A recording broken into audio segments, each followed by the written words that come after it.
مسلمان جن کی آبادی دنیا میں تقریباً 2 ارب کے قریب ہے اور یہ دنیا کی آبادی کا 25% ہے۔ یہودی جن کی آبادی تقریباً 2 کروڑ ہے اور یہ دنیا کی آبادی کا 1% ہے۔ حیرت والی بات یہ ہے کہ یہودیوں کے پاس دنیا کے 20% نوبل پرائز ہیں۔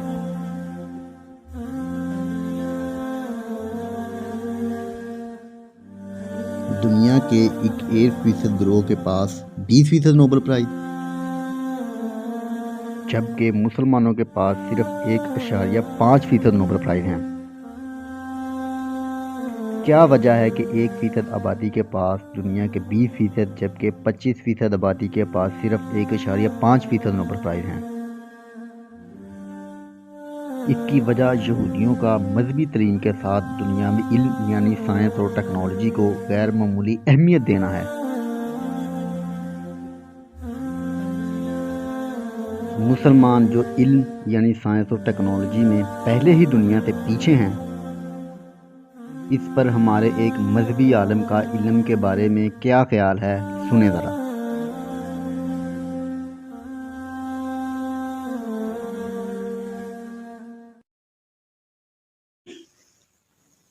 علم تو قرآن مجید میں اس میں کتنی بار علم کی مذمت میں آیات آئی ہیں۔ دیکھو قرآن مجید برہان رشید سے علم کے لحاظ سے وما تفرقوا الا من بعد ما جاءهم العلم، اللہ فرماتا ہے کیوں فرقہ واریت ہوئی، اس لیے کہ ان کے پاس علم آیا تھا۔ تو ایک فساد کی جڑ بھی علم کو کہا گیا ہے، فتنے کی جڑ بھی علم کو قرآن میں کہا گیا ہے۔ مولانا صاحب سورہ شورا کی آیت نمبر 14 کے بارے میں بتا رہے ہیں، اور اللہ تعالیٰ نے ان لوگوں میں فرقہ وارث کیوں ہوئی اسی آیت میں تفصیل سے بتایا ہے۔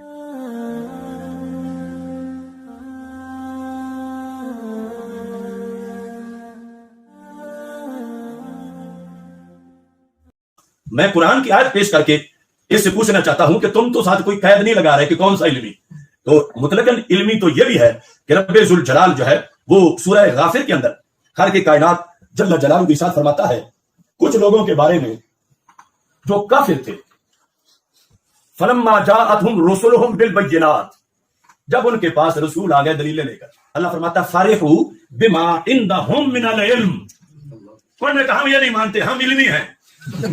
فرحوا خوش ہو گئے، کس پر؟ بما عندهم من العلم، جو اپنا اٹکل پچو تھا، جو اپنا گاگریا تھا، جو اپنا اینٹ روڑا تھا، اس کے لحاظ سے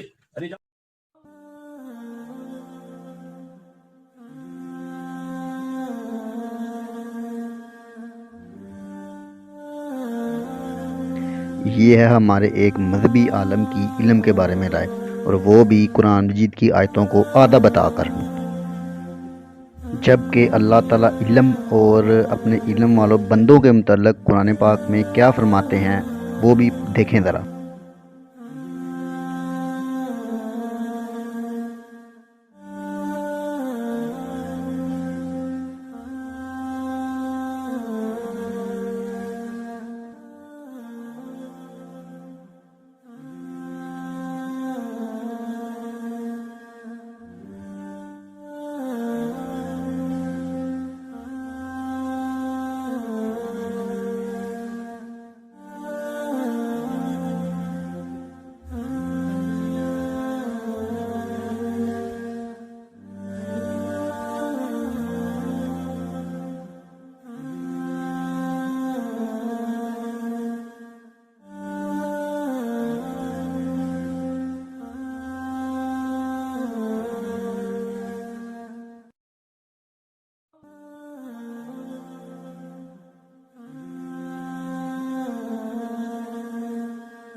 ایک اہم بات کہ اگر اللہ تعالیٰ نے قرآن مجید میں واقعی اگر علم کی مذمت کی ہے تو اللہ تعالیٰ نے اپنے محبوب صلی اللہ علیہ وآلہ وسلم کو علم میں اضافے کی دعا کیوں سکھائی قرآن مجید میں؟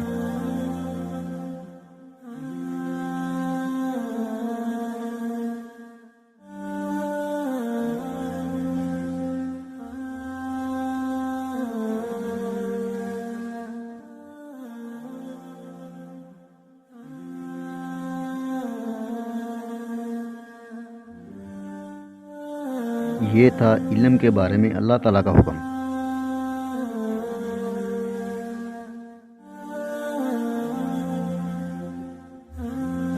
اور دوسری جانب ہمارے مولانا صاحب کا علم کے بارے میں خیال، اور وہ بھی قرآن پاک کی آیتوں کو آدھا بتا کر۔ اور آپ کس کی رائے کو درست سمجھتے ہیں، مجھے کمنٹ میں لازمی آگاہ کریں۔